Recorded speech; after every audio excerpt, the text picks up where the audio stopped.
Hello viewers, welcome to Learning Station. In this segment, we're gonna see the poem The River. It was written by Caroline Ann Bowles. She was an English poet and the wife of Robert Southey, who was the Poet Laureate of Britain. She wrote various other works including The Little Lady Bat, Chapter on Churchyard, and Tales of the Factories. This poem, The River, clearly describes about the features, functions, and destructive power of the river. The poet gives the river human characteristics. Let me read the lines. River, river, little river, bright you sparkle on your way, over the yellow pebbles dancing, through the flowers and foliage glancing, like a child at play.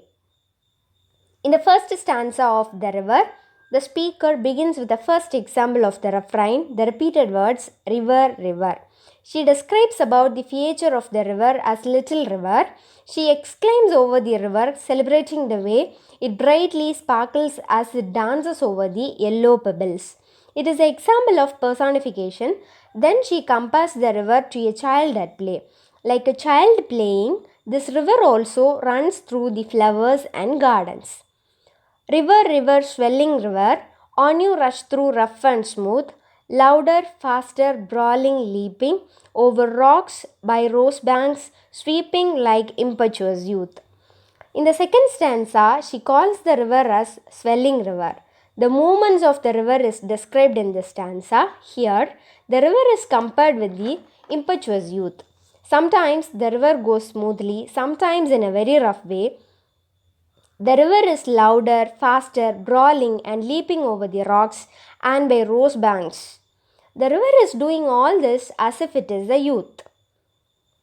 River, river, brimming river, broad and deep and still as time, seeming still yet still in motion, tending onward to the ocean just like mortal prime.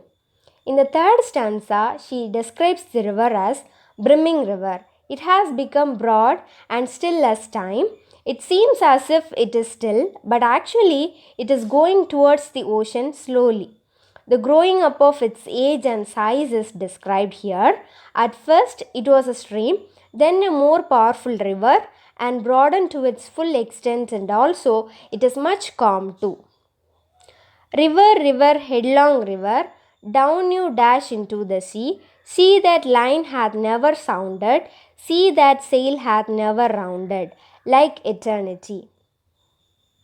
In the final stanza, the poet calls the river as headlong river.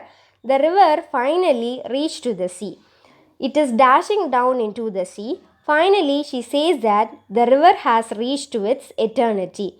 Thereafter, no one can visit or sail to or return from there. He is equalizing this eternity to how men or people in this world will reach to its eternity. In that way, the river also, by mixing it with the sea, it is also going towards its eternity.